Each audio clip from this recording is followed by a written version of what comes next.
Hey, everybody. Welcome to No Reserve, part of the Hagerty Podcast Network.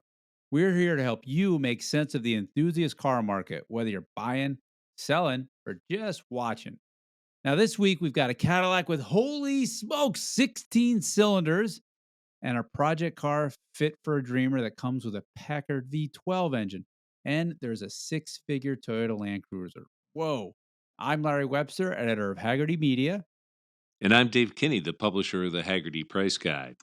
Now, between the two of us, we've got decades of experience buying, selling, and driving the cars we love. Plus, we're backed by the data of the Hagerty valuation tools. Hello, Dave. Hey, Larry, how you doing? All right, we are recording this on Wednesday, November 23rd. Dave, happy Thanksgiving. What are you thankful for this Thanksgiving? Well, I mean, I'm thankful for everything. I mean, Ah, we all live in a great place. We got plenty of food, we got plenty of water, we got plenty of light, all that sort of stuff. We have plenty to be thankful for, but especially the cars that we love. Dave, I am thankful for you this Thanksgiving. I mean, Aww, if aww, there I'm was all warm and anybody fuzzy now. smarter and funnier, I just don't know who they are. So, when I make fun of you and call you dumb, it comes from the right place. I hope you understand that. And when I call you dumb too, I mean, I think we're just like brothers. Now shut the hell up and let's get on with the show, huh? All right, let's start with our opening bid segment. There is a car that sold that you and I were very keen on. It's this weird, they call it a special. It's a 54 Bill Miller Packard, which I don't even know what that means. Why don't you describe it for the audience? So hey, listen, the seller on this is really interesting because it's the museum in California that we all know of. It is the Peterson Museum. Oh, yeah, what a place. And I mean, a great place. And hey, let's do a plug for the Peterson. Everybody, if you're in LA, go visit. You got It's to a go to it. great It's place on amazing. Museum Row. You'll spend the day. You'll have a lot of fun. It's all about cars. It's all about car culture. Anyhow, that commercial's over. Bill Miller, a special guy who, kind of a raconteur, did all kinds of things. This is an uncompleted project that was kind of completed, partially at once, and then it was, they changed the front end of it and stuff like that. It is basically a pre-war 16-cylinder. I'm sorry, 12-cylinder Packard that with the chassis of a very large, like a limousine car, cut in parts and then put back together, and a sports car body put on it. There's a lot of romance here. There's a lot of Los Angeles history, a lot of California history. But it's an uncompleted project, so it's a lot of work to go. You are buying the classic pig in a poke. They Pig and a have, poke. Wait, what? yeah, What does that mean? that's like you're buying a sow in a bag. I mean, I don't know. It's a basically it's a you don't know what you're getting. Uh, Oh, so well, it's okay. Dave, this thing sold for 26 grand on Bring a yep, Trailer. yep. And I understand the romance of it. A lot of the body fabrication was done in Pasadena. And of course, we all know in the Southern California is where all these hot rodders were building stuff out of junkyards and taking them to the dry lake beds and setting speed records. So this is very much among that, except this body's beautiful. Do you think a V12 Packard engine, which is what this comes with, is that alone worth 26 grand, you think? No, it's not. It's not. No, I don't think so. But look, the romance of this is basically pre-war, post-war, post-war body, post-war body style, sports car body style on an engine that probably weighs more than your Subaru. The Yeah. engine itself, that is, it is incredibly heavy. It is incredibly old-fashioned, and so it was a little bit of a Franken project to begin with. But I think it would be very, very cool. Can you imagine this at the international race of gentlemen and all that sort of stuff? This would do hot laps at all kinds of vintage car race events. It wouldn't necessarily be competitive, but it's basically a cool idea. Something like maybe our friend Jay Leno might have, because it's Actually, that's a good point. a cool motor with the possibility of a cool body. Yeah, right. Okay, well, I don't know. I mean, I hope for the buyer lets us know when this is done, if ever. Totally cool project, but yeah, it needs a Leno type, somebody with deep pockets and the imagination to take it on. But so I thought that was a really fun car to see. But the other thing that was also on Bring a Trailer was a really fetching, super cool '97 Toyota Land Cruiser wagon with the FZG80 and a 5-speed. This sold for $127,500. Very interesting, unconventional car, don't you think? Yeah, this was not an FJ80. This is an FZJ80. This is delivered new to Colombia, so we always have to wonder what's in those floorboards and and those extra panels in the doors. The requisite Colombian drug Are you joke. making the Sorry. drug cliche Yeah, I jokes? just did it. I'm sorry, but it is a very, very cool thing. These are ones that you never find in left-hand drive, and because it went to a left-hand drive country, it went to South America. It's extra cool because you don't have to drive on the right-hand side of the road, even though you've got basically, let's call it a JDM export, I guess would be the best way to put it. Kind of a left-hand drive, but it's got all the Japanese domestic market goodies in it. I love this thing. I don't think this was expensive for this. I think it's not a bad price at 127.5. Oh my gosh, Steve. Whoa, whoa, whoa, whoa, whoa. I mean, we all don't have 127 grand. So that the concept of substitution certainly shows up. 127 gets you I think a much more stylistic, super cool, like an FJ80 with a completely new powertrain and brand new air conditioning and interior and all that stuff. So this is, a car that probably sold for, I don't know, 35, 40 grand new. And now you're spending 3 times that just because it's been sitting around. Oh, Lawrence, we have this thing called the price guide, and our number one in the price guide is $96,000.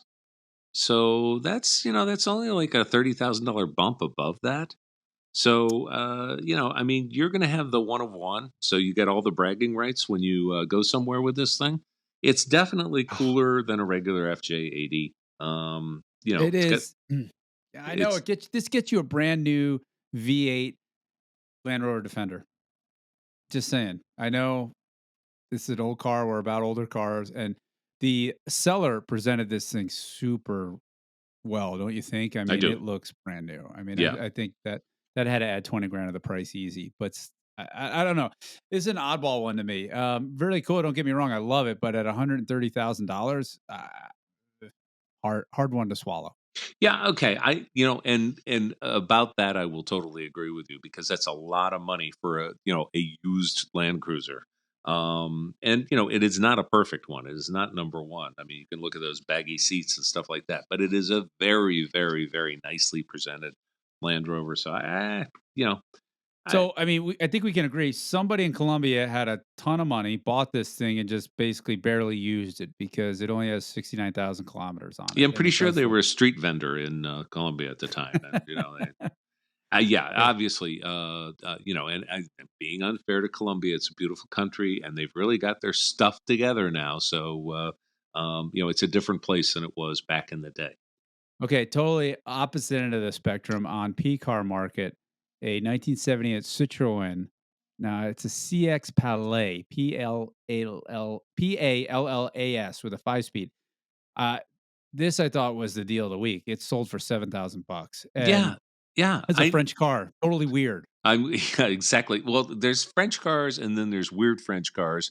Mostly, it's the same, but with a Citroen, you pretty well covered the base by saying weird car and Citroen at the same time. It's an awesome car with a lot of fun factor. Again, 7 grand, no argument from me. Worth the money all day long. Just a cool car with the what a hydropneumatic suspension or whatever they call it. It's got all it's a bargain basement SM for somebody. Maybe it's doesn't have a Maserati motor, won't go as fast, but it's got the coolness factor. So we're gonna have to agree on this one. How sad is that? I just think the styling is what sells it, right? It's that teardrop, tapered rear, but just on the inside from the weird gauges and the rotating. There's some eye on the dash, and it's just so much character for not a lot of money. And if I that's one of my let's call it legs of the stool for any classic car. It has to have tons and tons of character, and this thing is it's just got everything. I wonder. I've never driven one. Are they as smooth riding as everybody says? Yeah, they really are. I have a friend who has one who's modified one, and it's it's actually amazing. People say about like a Jaguar having feels like a driving your living room couch. Well, in some Yeah. ways, it's the same sort of thing, and you wonder why. There were earlier cars that are known as gangster Citroens, basically World War II era cars. This is really gangster in its own way. It's really kind of diamond in the back, sunroof top, digging the scene with the gangster lean. I mean, it's got it all going on. So, yeah, 7 grand. I mean, like we said, I mean, there's so many people out there who are doing a major service on their car for 7 grand. So, Okay, yeah, here's another example of, like, a lot of car or a lot of fun for the money. I'm bringing a trailer was a 1970 modified Volvo 145S wagon, sold for 12 grand with a really kind of very presentable paint job, well styled, great color, great wheels, all that stuff. I don't think you're as a fan of this thing as I am. I like the slammed look. Probably IPD suspension kit. I didn't drill down and make sure that's what it was. It's got black wheels, which I don't particularly like on this. Completely Why? de-chromed. Black wheels, Dave, black wheels hide brake dust. They're awesome. Hide brake dust? Do you Yeah, never you get don't out see the and brake dust on detail? them. You get out and detail it, man. Come on.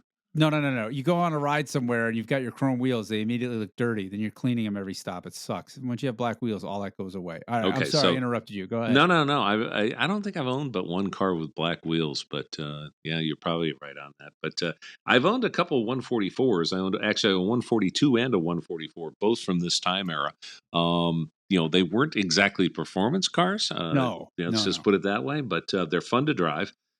This one's had a lot of money spent on it, so you can't argue for 12 grand. I mean, you could not put this car together. By the way, we have these in the price guide, an unmodified one. We have it a number 3 at 11.9. So you're getting basically the exact same thing for, somebody spent a lot of money to make it to a number. It's better than a number 3, I think maybe a 3 plus, but it's modified. So it makes it a little different. But, yeah, I'd own this. I'd had fun with this. I think Definitely, it's super cool. Yeah, and somebody's definitely done, like fun. you said, a lot of work. I didn't see any rust. It's definitely been lovely. It's like, to me, this is something, it's like a canvas.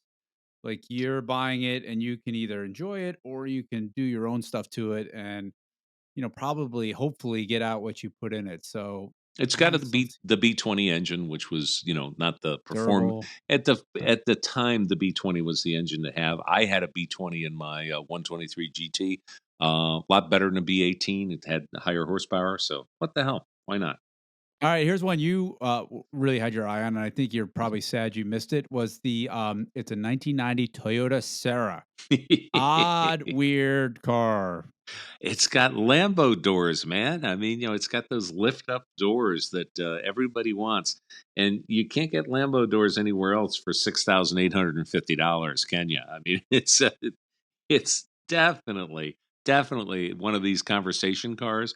Anywhere you take it, whether you take it to Cars and Coffee, I think you could probably slide this in at Radwood as well, even though it's a 1990. I think you can call it a very very late '89. But anyhow, butterfly doors on a mostly unmodified U.S. title. JDM coupe for 6850.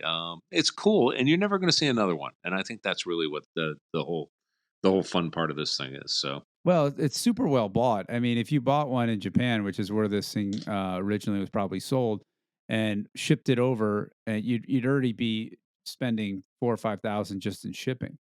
oh So yeah, for another yeah. couple grand, you get the car. I mean, the downside, of course, this one's an automatic. I can't imagine how slow this thing is. I mean, we're talking golf cart speed, right? Yeah.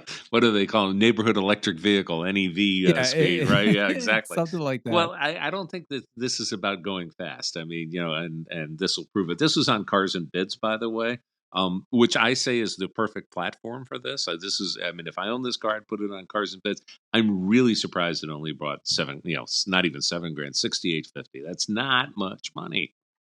Yeah, the thing you got to remember about these small Japanese cars, something similar called the Mazda AZ1, which actually has full gull wing doors on it, and that's a K car with a 660cc engine. I'm 6 foot and I weigh about 190 pounds. Could not get in the thing. Hmm. So this one looks a little roomier. It looks like a little more accessible, but it's definitely something to think about with these cars. Sometimes they're so small you can't even do them. Although this one built on a Paseo probably has a lot more You room. know, that's why you buy the convertible, so, you don't have to worry about it, but this is not a convertible, but, hey, you can always put those butterfly doors up. I'm not gonna call them butterfly, I'm gonna call them what they are. They're Lambo doors to 99% of the people out there, so, just call them Lambo doors. Yeah, the one switching gears a little bit, the car that I was super excited about is was also sold on Bring a Trailer. It was a 2003 Lexus IS 300.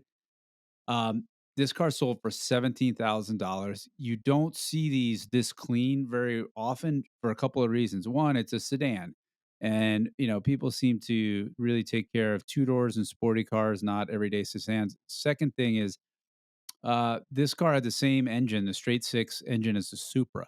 So they typically got modified or turbocharged, or they turned them into drift cars. This one unfortunately has an automatic, but really, really clean. And I remember, Dave, if I could just go back to memory, if you'll indulge me for a moment. I was at Car and Driver when this came out. We were all worshiping on the doorstep of the BMW 3 Series, and this car came out, and it was better in every way. And Really? I'd love to own one. Oh my gosh, it was so much sharper and sportier. You could make them sound really good. It blew us all away. So these are going up, I think. The finding a nice IS 300 is probably a very, very tough thing to do because they were used up. I mean, you're like you said, they were four-door cars.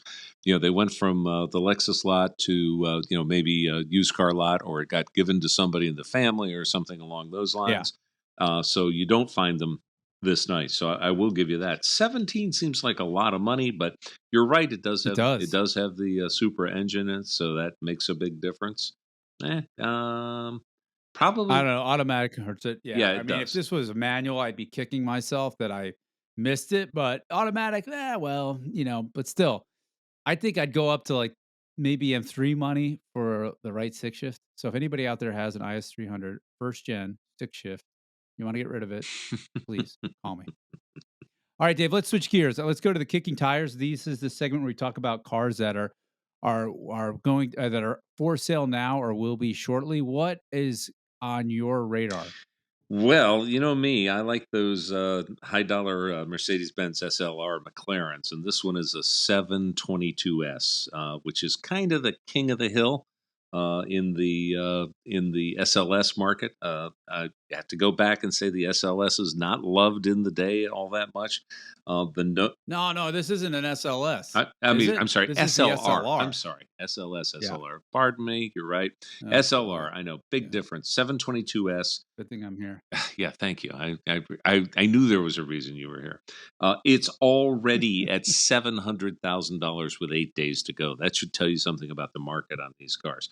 There are a lot of bad rap about the looks when the car came out. I think you're the one who didn't like them, if I'm not mistaken, Mister Webb. No, I know. I mean, they have some fantastic details. The exhaust poking out from under the body just behind their front tires. I don't know if there's a cooler detail in the automotive world. Yeah, I freaking yeah. love it.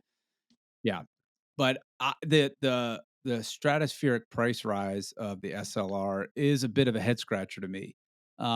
These was a combination with Mercedes and McLaren.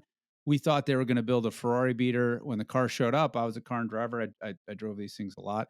Super cool looking, but it was like a glorified SL and faster. And I mean, I think what you're seeing here is this special model, which has what about 640 horsepower Hmm. in 2009. I mean, we're a little bit jaded by power, but tons and tons of power. But I'm with you. 700 grand. That speaks to me as like, does that mean, Dave, somebody's come in and just wants to scare everybody away? That could be, and that's a bidding strategy. I call it the knockout bid. A lot of people call it a knockout bid, but guess what? We have these in the price guide.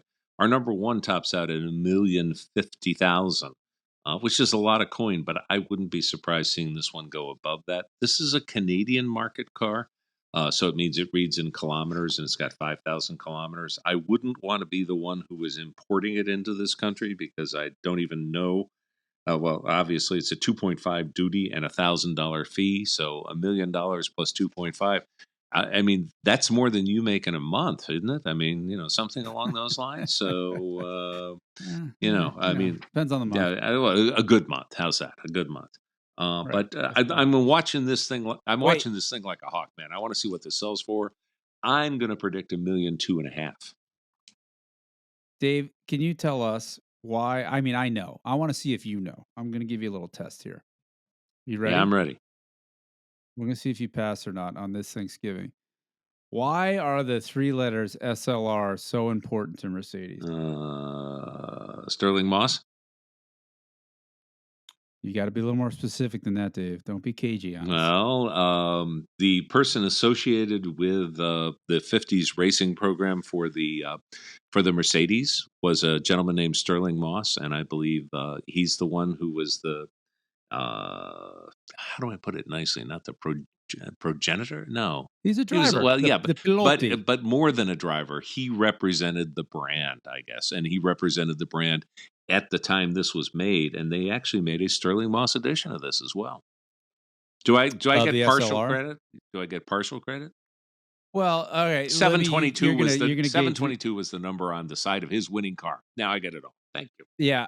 So SLR and 722, those two are in Mercedes lore. There are Sure. no those six characters hold more weight than anything else in the Mercedes Yep. world.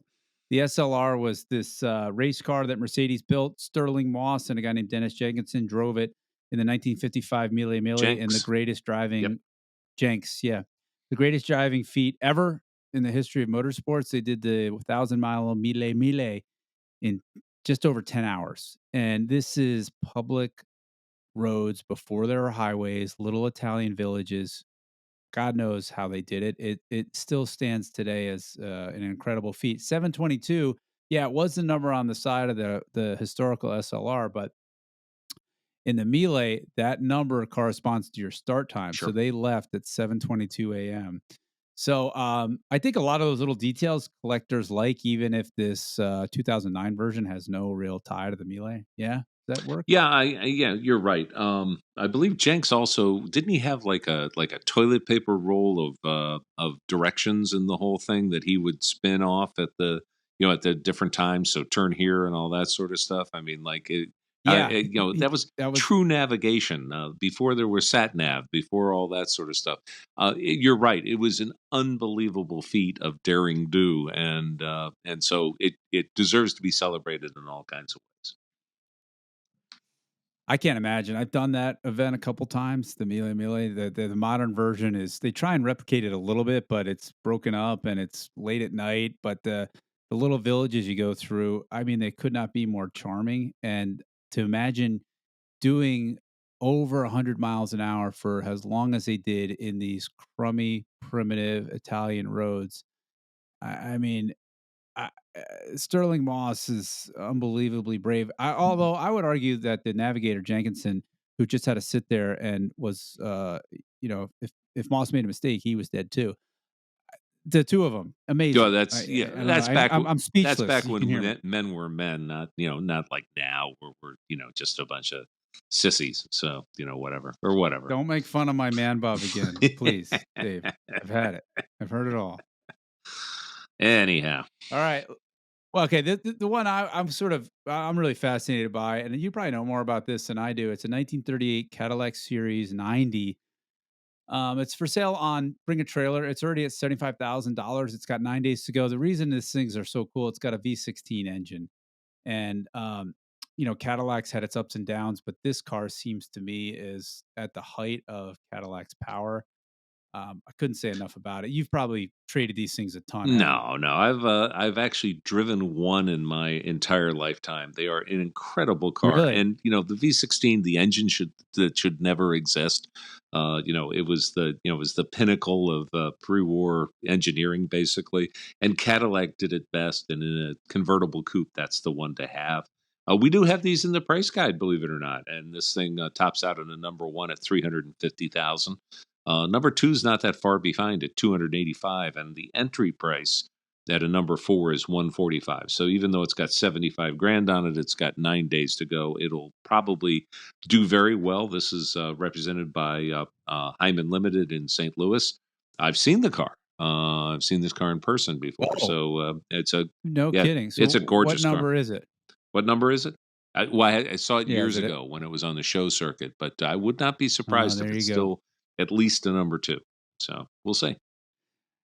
Yeah, I mean, this is fascinating car because here's Cadillac in, 1938 was at the tail end of the Depression, but when they were developing this car, the Depression was still raging and they're building a crazy, very expensive car and with a very exotic, you know, more is better engine. And they styled it just like right perfect with the times. The way the chrome lines expand and then taper, the little bits of stuff around the spare wheel, all this stuff speaks Art Deco. It speaks Gotham.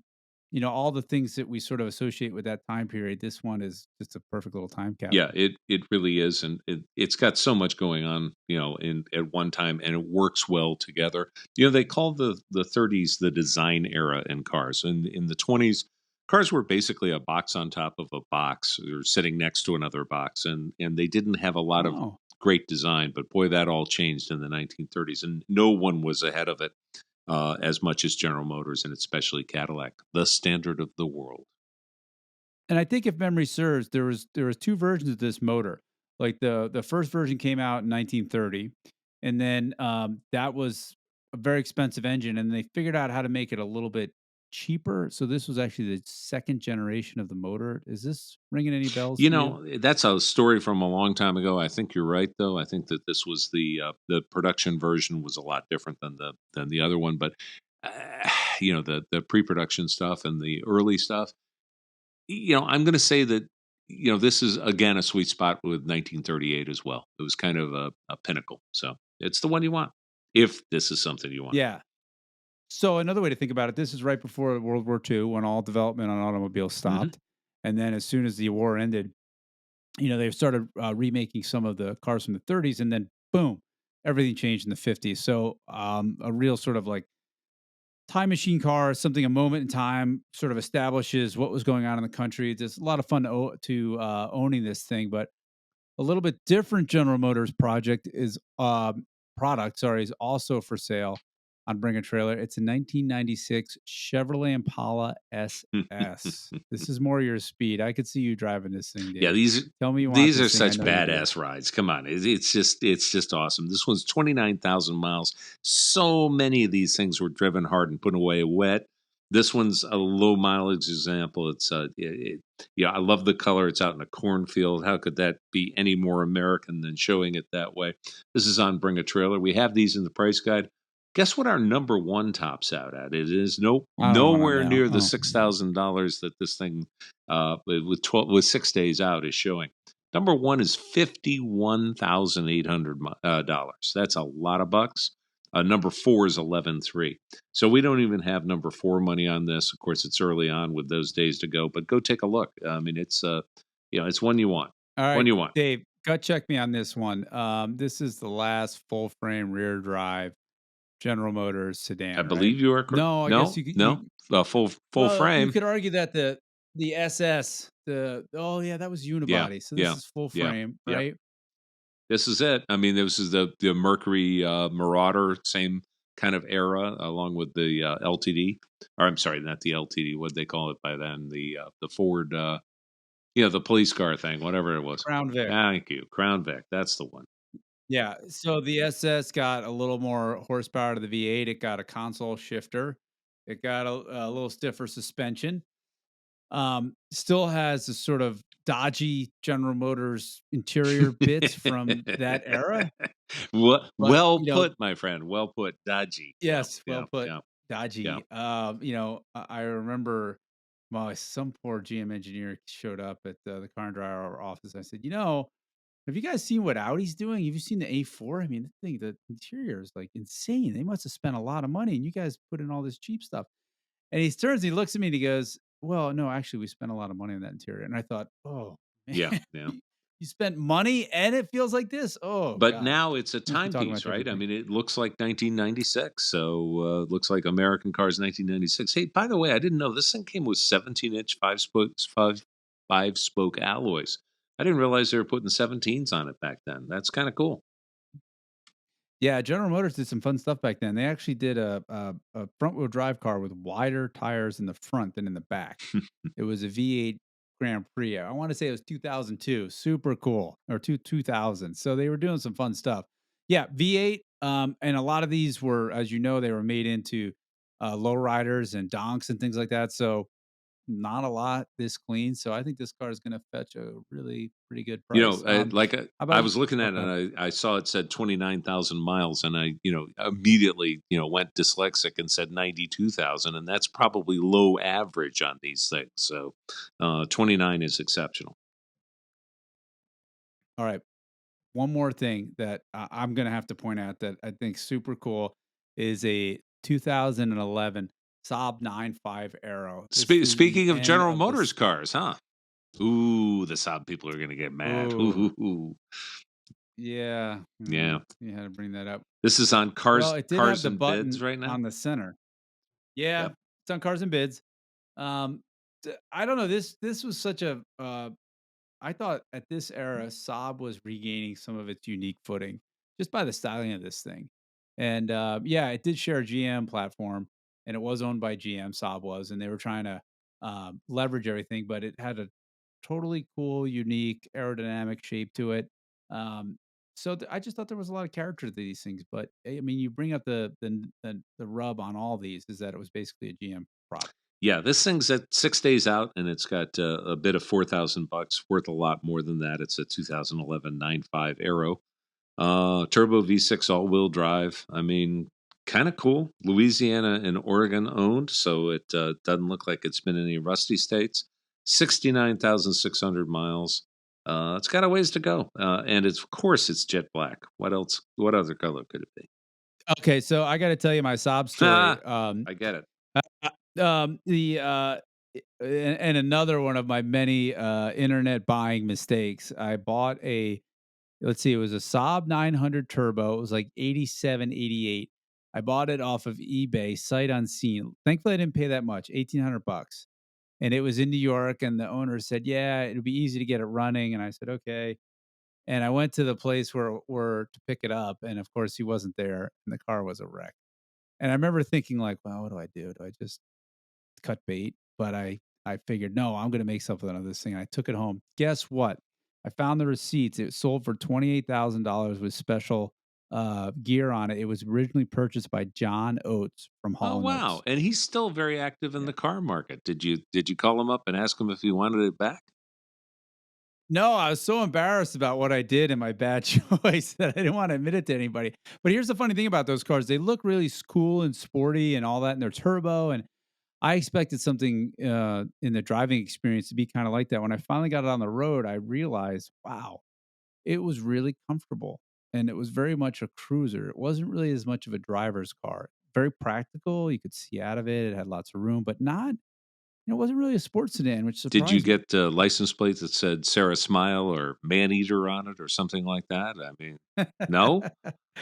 No, I didn't. I used it for a bunch of pieces that we did in Popular Mechanics about budget ways to get a car back on the road. Like I redid the headliner in my garage, and the clutch was weird on these things because it's actually, if my memory serves, in the front. Yeah, the clutch is in the front of the motor because the motor is north south and the transmission is underneath the engine. So it was a lot of learning that I tried to get on the page, but I was not sad when it was sold to somebody else. Hey, Didn't lose that much money on we that. got, we got our last car, I think, is a 2008 Porsche Cayenne, GTS 6-speed. Uh, I could see you yeah, in yeah, this I thing could see all me in day. this as well. I could definitely see me in this. Got kind of the stealth thing going because it's, black with blacked out It's windows. Does this have black wheels? I think it does, doesn't it? So it's got it all, but it's a 6-speed, and that's the attraction here. It's a 2008 Cayenne, not known for being extreme low maintenance, we might say. But I'm going to watch this one. This one's on P-Car Market, so I think this has got what 6 7 days to go, something like that. So when you listen to this, there might still have a day to go or two. But I'm Yeah. expecting this thing to bring some pretty good money because this is the Cayenne that everybody's looking for, the 6-speed. Yeah, there's not many six-speed manual sport utes out there, and the GTS is the sportiest of the non-turbo Cayennes. I actually remember I towed some dirt bikes with one of these in Portland for over a weekend, and the six-speed works better than you think. It's such a big car and very fun to drive. I mean, the weird thing is when these things are sitting, right, they always have the stance is so Mhm. wrong, right? They're way high in the air and they have all this gap between the wheels and the bottom of the fenders. But, and oh, wow, this one actually has a tow hitch. So you can actually tow. I mean, Porsche did make these things very utilitarian while trying to keep them sporty. The thing with it though is you never forget how much they weigh, and they weigh a ton. I mean, like 2.5 tons, sometimes 3 tons. So they're big, heavy things, but super duper 22 cool. I inch love this thing VIN a lot. speed wheels. I mean, this thing's got it all. Clean Carfax too. 55,000 miles, which is All right, basically break-in miles. So you're good. what's your bet? What do you think something like this will Uh, go for? a buddy of mine bought one like 2 years ago for 19 grand, and he was like the proudest baller of all time. So I'm going to say 30 grand. What do you think? Yeah, I think yeah, you're right about 30, 40 grand. Yeah, I amazing. mean, I'm out at that money, and I'm gonna get a used Macan all day, but this thing is pretty cool. Yeah. Hmm. Well, Dave, why don't we switch gears one more time, and we're gonna answer some questions. Jeff from Kansas City asks. He's going to the Mecum auction in Kissimmee, Florida. That is there used to be just auctions in Scottsdale in January, but then Mecum started this one in Kissimmee that's really, really it's huge, right? And there's a lot of cars there. 4,000 cars, Larry. 4,000 cars. Think about that. Go to a CarMax and look around there, and what do they got? 300, 400 cars? Times 10. That's incredible size. So, yeah, it's going to be So, big. Dave, if you and I go to the Kissimmee auction this year, how much money would you have in your pocket? 10 grand. 10 10 grand. grand. Okay, so you think you could get something decent for 10 grand there? I'm out looking for another one of those, Porsche Boxsters for 6,600. We've seen them for 4,400, right? I may have to do that. So, how many days is this thing? It's 8 like 4, 5, days, I 6. believe, if I'm not mistaken, 8 days, 4,000 cars. I know, Shoot. I And I know. mean, Michigan in January is no great Yeah, place. Florida's a Maybe I'll little have to better do that. weather-wise that time of year from what I understand. I might be wrong, but I think I'm right. Okay, say we Mhm. buy him. Jeff wants to know. He's thinking the same thing. He'll buy a Yep. car. Um, how does he get it home? Oh, that's easy. There are transport companies that are on sale at all. I'm sorry, on site at almost every auction. They have a setup. Mecum, interestingly, has their own transport company. So they're going to try and get you to go to them probably, but there's others that are independents that are out there. You can always call one of the big transport companies and get it home. It's probably easier than you think. Transport's not cheap. Where he was calling from Dave, Kansas, or can I he's coming can in I from Kansas City. It's going to be a pretty penny getting a car from Kissimmee to yeah. well, I gotta give a plug to the Hagerty Drivers Club because if you're a member, you get a discount with Reliable, and I've used Reliable a lot. I've used this service called Yeah. UShip. That's a broker, and you'll usually get a quote, and then somebody will be assigned to your shipping.